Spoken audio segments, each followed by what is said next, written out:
இன்றைய முக்கிய செய்திகள். தேர்தல் ஆணையத்தை கண்டித்து பேரணி நடத்திய இந்தியா கூட்டணி எம்பிக்கள் கைது. அரசியல் சாசனத்தை காப்பதற்கான போராட்டம் இது என ராகுல் முழக்கம். டெல்லியில் உள்ள தெருநாய்களை உடனடியாக அப்புறப்படுத்த வேண்டும். எதிர்ப்பவர்கள் மீது கடும் நடவடிக்கை எடுக்கப்படும் என உச்சநீதிமன்றம் எச்சரிக்கை. 2026 அதிமுகவின் தோல்வி மேற்கு மண்டலத்தில் இருந்துதான் தொடங்கும். கடந்த ஆட்சியில் திருப்பூருக்கு எதுவுமே செய்யவில்லை என ஸ்டாலின் குற்றச்சாட்டு. சிந்து நதியின் குறுக்கே இந்தியா அணை கட்டினால் ஏவுகணைகள் வீசி தகர்ப்போம். அமெரிக்காவிலிருந்து பாகிஸ்தான் ராணுவ தளபதி சர்ச்சை பேச்சு.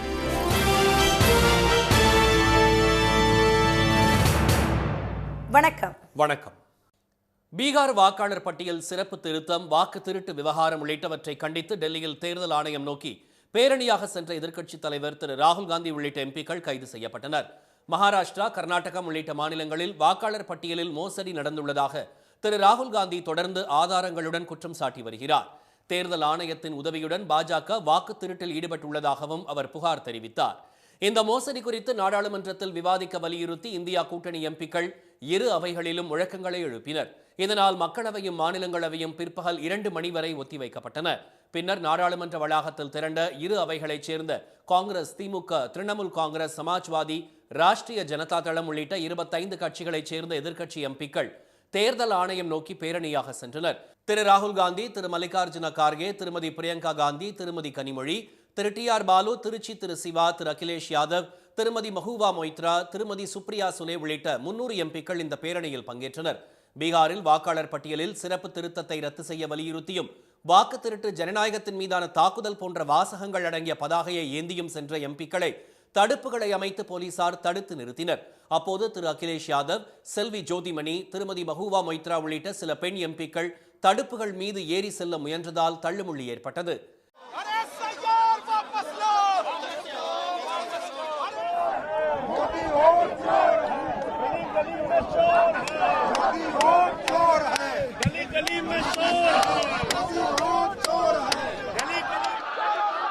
எம்பிக்கள் தடுத்து நிறுத்தப்பட்டதை கண்டித்து சாலையில் அமர்ந்து திருமதி பிரியங்கா உள்ளிட்டோர் முழக்கங்களை எழுப்பி போராட்டத்தில் ஈடுபட்டனர். இதைத் தொடர்ந்து திரு ராகுல் காந்தி, திருமதி பிரியங்கா காந்தி, திரு சஞ்சய் ராவத் உள்ளிட்ட போராட்டத்தில் ஈடுபட்ட எம்பிக்களை போலீசார் கைது செய்து பேருந்துகளில் ஏற்றினர்.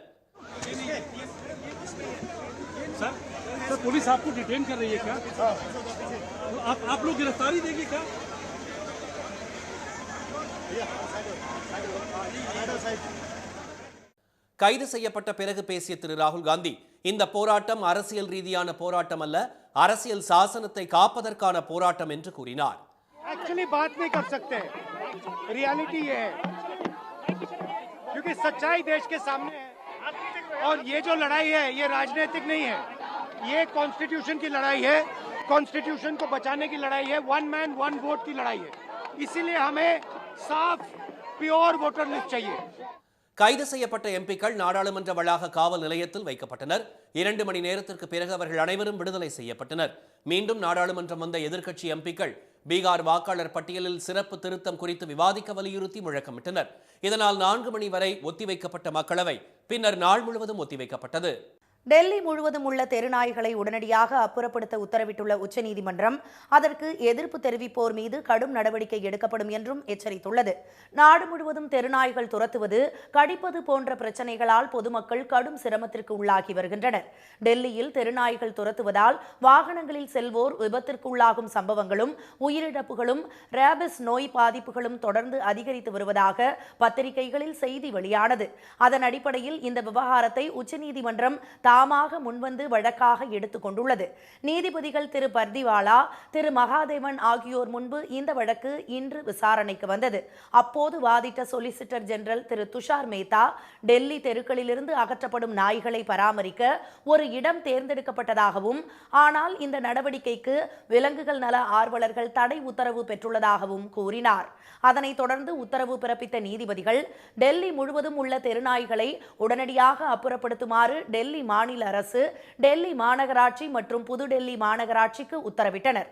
அனைத்து தெருக்கள், சாலைகள் மற்றும் குடியிருப்பு பகுதிகளில் உள்ள தெருநாய்களை அப்புறப்படுத்த வேண்டும் என்றும், இந்த நடவடிக்கையில் எந்த சமரசமும் கூடாது என்றும் நீதிபதிகள் தெரிவித்தனர். தெருநாய்களை அப்புறப்படுத்துவதற்கு எதிர்ப்பு தெரிவிக்கும் நபர்கள் மற்றும் அமைப்புகள் மீது நீதிமன்ற அவமதிப்பு நடவடிக்கை எடுக்கப்படும் என நீதிபதிகள் எச்சரித்தனர். ராபிஸ் நோயால் பாதிக்கப்பட்டு உயிரிழந்தவர்களுக்கு விலங்கு நல ஆர்வலர்கள் பொறுப்பேற்பார்களா என நீதிபதிகள் கேள்வி எழுப்பினர். இந்த உத்தரவுகளை பொதுமக்களின் நலன் கருதி பிறப்பிப்பதால் விலங்குகள் நல ஆர்வலர்கள் உள்ளிட்டோர் உணர்வுகள் ரீதியாக அணுக முடியாது என நீதிபதிகள் திட்டவட்டமாக தெரிவித்தனர். தெருநாய்கள் இல்லாத குடியிருப்பு பகுதிகளை கட்டாயம் உருவாக்க வேண்டும் என்றும், பிடிபட்ட எந்த நாயையும் விடுவிக்க கூடாது என்றும் நீதிபதிகள் உத்தரவிட்டனர். அப்புறப்படுத்தப்படும் தெருநாய்களை பராமரிக்க தகுந்த இடங்களை தேர்ந்தெடுத்து 8 வாரங்களுக்குள் உள்கட்டமைப்பு பணிகளை நிறைவு செய்து நீதிமன்றத்திற்கு அறிக்கை தாக்கல் செய்ய வேண்டும் என நீதிபதிகள் உத்தரவிட்டனர். தேவையான பணியாளர்களை நியமித்து கருத்தரிப்பு மற்றும் நோய் தடுப்பு நடவடிக்கைகளை மேற்கொள்வதுடன் கண்காணிப்பு கேமராக்களை நிறுவி கண்காணிக்க வேண்டும் என்றும் நீதிபதிகள் உத்தரவிட்டனர். 2026 அதிமுகவின் தோல்வி மேற்கு மண்டலத்தில் இருந்துதான் தொடங்கப் போகிறது என முதலமைச்சர் திரு மு.க. ஸ்டாலின் கூறியுள்ளார். திருப்பூர் மாவட்டம் உடுமலைப்பேட்டையில் 1426 கோடி ரூபாய் மதிப்பீட்டில் 61 முடிவுற்ற பணிகள் திறப்பு மற்றும் 35 புதிய திட்ட பணிகளுக்கு அடிக்கல் நாட்டு விழா நடைபெற்றது. இதில் பங்கேற்க சென்ற முதலமைச்சருக்கு சாலையின் இருபுறமும் திரண்டு பொதுமக்கள் உற்சாக வரவேற்பளித்தனர். அப்போது 1 கிலோமீட்டர் தொலைவுக்கு நடந்து சென்று அவர்களின் வரவேற்பை திரு ஸ்டாலின் ஏற்றுக்கொண்டார்.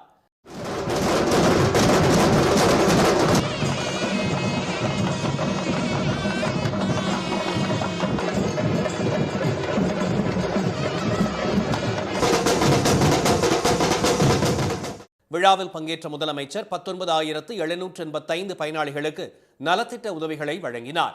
இந்த நிகழ்ச்சியில் பேசிய திரு ஸ்டாலின், அதிமுக ஆட்சியில் திருப்பூர் மாவட்டத்தில் குறிப்பிடும்படி எந்த பணிகளும் நடைபெறவில்லை என்றும், திராவிட மாடல் ஆட்சியில் கடந்த 4 ஆண்டுகளில் 10,491 கோடி ரூபாய் மதிப்பீட்டில் நலத்திட்ட பணிகள் செய்யப்பட்டுள்ளதாகவும் கூறினார்.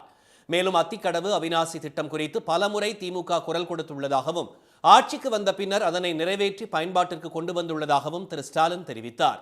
மக்கள் நல திட்டங்களை தடுக்கக்கூடாது என முன்னாள் அமைச்சர் திரு சி.வி. சண்முகத்திற்கு உச்சநீதிமன்றம் 10 லட்சம் ரூபாய் அபராதம் விதித்திருப்பது அவமானம் இல்லையா என்று கேள்வி எழுப்பிய திரு ஸ்டாலின், பொருளாதார வளர்ச்சியில் சிறந்த மாநிலம் தமிழ்நாடு என்று அதிமுகவுடன் கூட்டணியில் உள்ள பாஜக அரசே அறிக்கை கொடுத்துள்ளதாகவும், திராவிட மாடல் அரசு தொடர வேண்டும் என மக்கள் விரும்புவதாகவும் கூறினார். எந்த தைரியத்தில் எதிர்க்கட்சி தலைவர் இந்த பகுதியிலிருந்து தன்னுடைய பிரச்சாரத்தை தொடங்கினான்னு எனக்கு புரியல. ஆனால் நிச்சயமா சொல்றேன், அதிமுகவோட 2026 தேர்தல் தோல்வி இங்கிருந்து தான் தொடங்க போகுது. ஏற்கனவே 2024 தேர்தல், உள்ளாட்சி தேர்தல், இடைத்தேர்தல்களில் இந்த மண்டலத்திலிருந்து தான் அவர் தோல்வியை பார்த்துட்டார். அதுதான் வர சட்டமன்ற தேர்தலையும் தொடரப்போகுது. ஊத்துக்குளி பகுதியில் 6.5 கோடி ரூபாய் மதிப்பீட்டில் புதிய வெண்ணெய் தொழிற்சாலை அமைக்கப்படும் என்று முதலமைச்சர் அறிவித்தார். பரம்பிக்குளம் ஆழியாறு பாசன திட்டத்தில் வாய்க்கால் தூர்வாரும் பணிக்கு 10 கோடி ஒதுக்கீடு செய்யப்படும் என்றும், 11 கோடி ரூபாய் மதிப்பீட்டில் புதிய குடிநீர் திட்டம் செயல்படுத்தப்படும் என்றும் அவர் தெரிவித்தார். இதையடுத்து பரம்பிக்குளம் ஆழியாறு பாசன திட்டம் அமைவதற்கு காரணமாக இருந்த தலைவர்களின் சிலைகளையும் திரு ஸ்டாலின் திறந்து வைத்தார். இதனிடையே எக்ஸ் தளத்தில் பதிவிட்டுள்ள திரு ஸ்டாலின், தேர்தல் ஆணையத்தை பாஜக தனது தேர்தல் மோசடி இயந்திரமாக மாற்றியுள்ளது என்று விமர்சித்துள்ளார். திரு ராகுல் காந்தி கொடுத்துள்ள வாக்கு திருட்டு சான்றுகள் இந்த மோசடியை அம்பலப்படுத்தியுள்ளது என்றும் அவர் குறிப்பிட்டுள்ளார். சிந்து நதியின் குறுக்கே இந்தியா அணை கட்டினால் அதனை ஏவுகணைகள் மூலம் தாக்கி அழிப்போம் என்று பாகிஸ்தான் ராணுவ தளபதி அசீம் முனீர் மிரட்டல் விடுத்திருப்பது சர்ச்சையை ஏற்படுத்தியுள்ளது. கடந்த ஏப்ரல் மாதம் 22ஆம் தேதி பெஹல்காமில் 26 சுற்றுலா பயணிகளை பாகிஸ்தான் ஆதரவு பெற்ற தீவிரவாதிகள் சுட்டுக் கொன்றனர். இதனால் ஆத்திரமடைந்த இந்தியா பாகிஸ்தானில் உள்ள தீவிரவாத முகாம்களை ஆபரேஷன் சிந்தூர் என்ற பெயரில் துல்லியமாக தாக்கி அழித்தது. மேலும் பாகிஸ்தானுடனான சிந்து நதிநீர் ஒப்பந்தத்தையும் இந்தியா ரத்து செய்தது. இந்தியாவுக்கு எதிராக பாகிஸ்தான் ஏவிய ஏராளமான ஏவுகணைகளையும் ட்ரோன்களையும் இடைமறித்து இந்திய ராணுவம் சுட்டு வீழ்த்தியது. இந்நிலையில் அமெரிக்காவிற்கு 2வது முறையாக சுற்றுப்பயணம் சென்றுள்ள பாகிஸ்தான் ராணுவ தலைமை தளபதி அசீம் முனீர் புளோரிடா மாகாணத்தில் உள்ள டம்பா பகுதியில் நடந்த நிகழ்ச்சியில் கலந்து கொண்டார். பின்னர் பேசிய அவர், சிந்து நதிநீர் ஒப்பந்தத்தை இந்தியா ரத்து செய்ததால் பாகிஸ்தானில் உள்ள 2 கோடி மக்கள் பட்டினியால் வாடுவதாக கூறினார். சிந்து நதியின் குறுக்கே இந்தியா அணை கட்டும் என்று எதிர்பார்ப்பதாகவும், அவ்வாறு கட்டினால் 10 ஏவுகணைகளை ஏவி தாக்கி அழிப்போம் என்றும் அசீம் முனீர் எச்சரித்தார். சிந்து நதி இந்தியாவின் குடும்ப சொத்து அல்ல என்றும் தங்கள் நாட்டில் ஏவுகணைகளுக்கு ஒன்றும் பஞ்சம் கிடையாது என்றும் அவர் கூறினார்.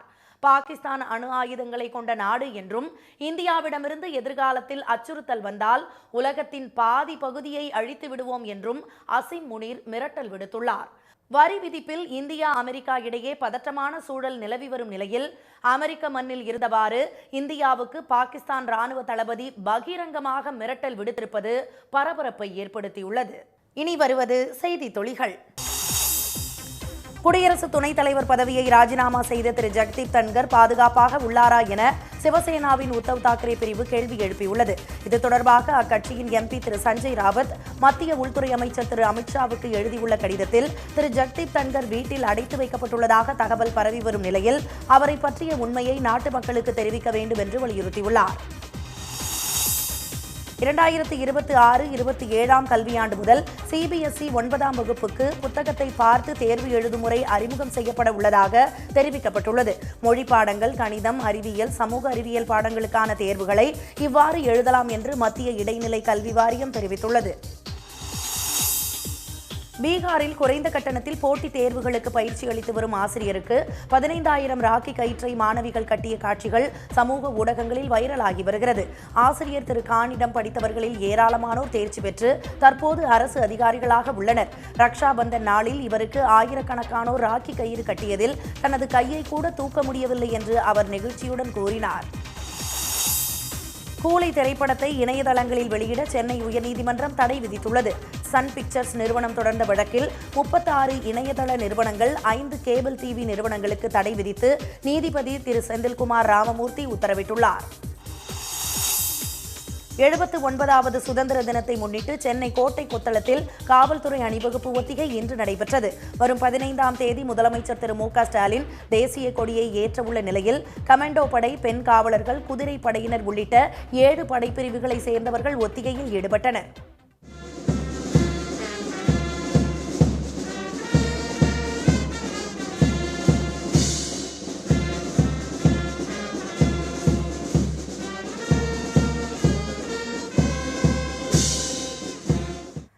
தகைசால் தமிழர் விருது, ஏபிஜே அப்துல் கலாம் விருது, துணிவு மற்றும் சாகச செயலுக்கான கல்பனா சாவ்லா உள்ளிட்ட விருதுகள் வழங்குவது போன்ற ஒத்திகையும் நடைபெற்றது. தமிழ்நாட்டில் உள்ள 6 அரசு கல்வியியல் கல்லூரிகளில் எம்எட் படிப்பில் சேர்வதற்கான இணைய வழியில் விண்ணப்பிக்கும் முறை இன்று தொடங்கின. 300 இடங்களுக்கு www.tngasa.in என்ற இணையதளத்தில் இந்த மாதம் 20ஆம் தேதி வரை மாணவர்கள் விண்ணப்பிக்கலாம். தரவரிசை பட்டியல் 25ஆம் தேதி வெளியிடப்பட்டு 26 முதல் 29ஆம் தேதி வரை மாணவர் சேர்க்கை நடைபெறுகிறது. குண்டர் சட்டத்தில் கைது செய்யப்பட்டவர்களின் வழக்குகளை விசாரிக்க ஓய்வு பெற்ற நீதிபதிகள் அடங்கிய அறிவுரை கழகம் மதுரையில் தொடங்கப்பட்டுள்ளது.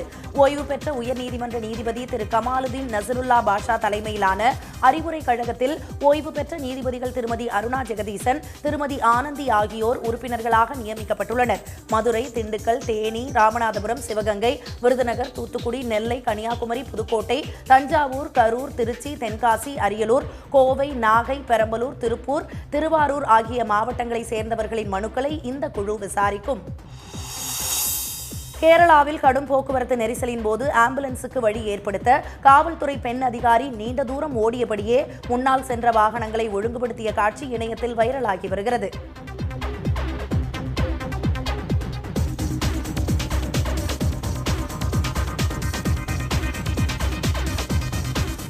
திருச்சூரில் அஸ்வினி ஜங்ஷன் பகுதியில் திருமதி அபர்ணா குமார் என்ற காவல்துறை அதிகாரி தனது போலீஸ் வாகனத்தில் வந்து கொண்டிருந்த போது ஆம்புலன்ஸ் ஒன்று சைரன் ஒலித்தபடி நெரிசலில் சிக்கியதைக் கண்டு உடனடியாக தனது வாகனத்திலிருந்து இறங்கி வழி ஏற்படுத்தி கொடுத்ததை ஆம்புலன்ஸில் இருந்த ஊழியர் ஒருவர் தனது செல்போனில் படம் பிடித்துள்ளார். இலங்கை கடற்படை சிறைபிடித்த மீனவர்களை விடுதலை செய்ய வலியுறுத்தி ராமேஸ்வரம் மீனவர்கள் இன்று முதல் காலவரையற்ற வேலைநிறுத்த போராட்டத்தில் ஈடுபட்டுள்ளனர். இதில் 10,000க்கும் மேற்பட்ட மீனவர்கள் கடலுக்கு மீன்பிடிக்க செல்லவில்லை. ராமேஸ்வரத்தில் 700க்கும் மேற்பட்ட விசைப்படகுகள் கரையோரத்தில் நிறுத்தி வைக்கப்பட்டுள்ளன. சென்னை கோயம்பேடு காய்கறி சந்தையில் தக்காளி விலை மேலும் 10 ரூபாய் உயர்ந்துள்ளது. நேற்று கிலோ 50 ரூபாய்க்கு விற்பனை செய்யப்பட்ட நிலையில் முதல் தர தக்காளி இன்று கிலோ 60 ரூபாய்க்கும், சில்லறை விற்பனை கடைகளில் கிலோ 70 முதல் 80 ரூபாய்க்கும் விற்பனை செய்யப்படுகிறது. மழை காரணமாக நாளுக்கு நாள் வரத்து குறைந்து வருவதால் விலை அதிகரித்துள்ளதாக வியாபாரிகள் தெரிவித்தனர். இதேபோல் ஊட்டி கேரட் விலையும் கிலோவுக்கு 10 ரூபாய் அதிகரித்து 70 ரூபாய்க்கு விற்பனை செய்யப்படுகிறது. மேட்டூர் அணைக்கு நீர்வரத்து வினாடிக்கு 9200 கன அடியிலிருந்து 8776 கன அடியாக சரிந்துள்ளது. அணையின் நீர்மட்டம் 118 அடியாக குறைந்துள்ளதால் பாசனத்திற்கு வெளியேற்றப்படும் நீரின் அளவு வினாடிக்கு 10,000 கன அடியிலிருந்து 7000 கன அடியாக குறைக்கப்பட்டுள்ளது. விருதாச்சலம் அருகே சி கீரனூரில் அரசு திறந்தவெளி நேரடி நெல் கொள்முதல் நிலையத்தில் வைக்கப்பட்டிருந்த 7000 நெல் மூட்டைகள் மழையில் நனைந்து சேதமடைந்ததால் விவசாயிகள் வேதனை அடைந்துள்ளனர். குறுவை சாகுபடி முடிந்து கடந்த 10 நாட்களுக்கு மேலாக நெல் கொள்முதல் நிலையத்தில் நெல் மூட்டைகளை வைத்துள்ள போதும் கிடங்குகளுக்கு அவற்றை கொண்டு செல்ல லாரிகள் வராததால் தொடர் மழையில் நெல் மூட்டைகள் நனைந்துள்ளதாக விவசாயிகள் தெரிவித்தனர். நெல் அறுத்து 12 நாள் ஆகுதுங்க. இன்னும் நெல் வந்து போடாமல் மழையில் நனைஞ்சு கிடக்குது. தொடர்ந்து மழை பெய்யுது. எல்லாம் முளைச்சிருச்சு. விவசாயிகள்லாம் ரொம்ப அலுவல் பண்ணுறாங்க. அதை வந்து நெல்லை போட மாட்டேங்கிறாங்க. வண்டி வர மாட்டேங்குது. லோடு ஏற்ற மாட்டேன், ஏற்றினா தான் போடுவோங்கிறாங்க. லோடு ஏற்றாமல் நிற்கிது. இதுக்கு ஏதாவது உடனே விவசாயிகளுக்கு வழி பண்ணணும். திரும்ப நாங்கள் வந்து உலர்த்தத்துக்கு இங்கே இடம் இல்லை. உலர்த்தி போட சொல்கிறாங்க. உலர்த்தி போடுறதுக்கு வாய்ப்பு இல்லை. மானம் விட மாட்டேங்குது. இதுக்கு ஏதாவது உடனடி ஆக்ஷன் பண்ணணும். கோவை அறிவொளி நகர் அருகே ரேஷன் கடையை யானைகள் சூறையாடியதால் அப்பகுதி மக்கள் அச்சமடைந்துள்ளனர். அருகில் உள்ள வனப்பகுதியிலிருந்து வந்த யானைகள் ரேஷன் கடையின் ஷட்டரை உடைத்து உள்ளே இருந்த அரிசி மற்றும் பருப்பு மூட்டைகளை இழுத்து சேதப்படுத்தின. தகவல் அறிந்து சம்பவ இடத்திற்கு வந்த மதுக்கரை வனத்துறையினர் யானைகளை வனப்பகுதிக்குள் விரட்டினர். இன்றைய வர்த்தக முடிவில் மும்பை பங்குச்சந்தை குறியீட்டு எண் சென்செக்ஸ் 746 புள்ளிகள் உயர்ந்து 80,604 புள்ளிகளாக இருந்தது. தேசிய பங்குச்சந்தை குறியீட்டு எண் நிப்டி 222 புள்ளிகள் அதிகரித்து 24,585 புள்ளிகளாக நிறைவடைந்தது. மீண்டும் இன்றைய முக்கிய செய்திகள். பீகார் வாக்காளர் பட்டியல் சிறப்பு திருத்தம், வாக்கு திருட்டு விவகாரம் உள்ளிட்டவற்றை கண்டித்து டெல்லியில் தேர்தல் ஆணையம் நோக்கி பேரணியாக சென்ற எதிர்க்கட்சித் தலைவர் ராகுல் காந்தி உள்ளிட்ட எம்பிக்கள் கைது செய்யப்பட்டனர்.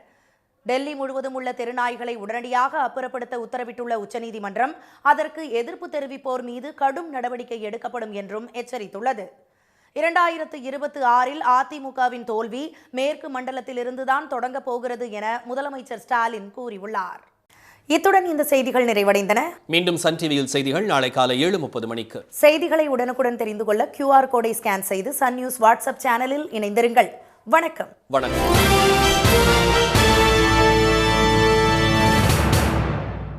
உடனுக்குடன் செய்திகளை தெரிந்து கொள்ள சன் நியூஸ் பெல் ஐகானை கிளிக் பண்ணுங்க.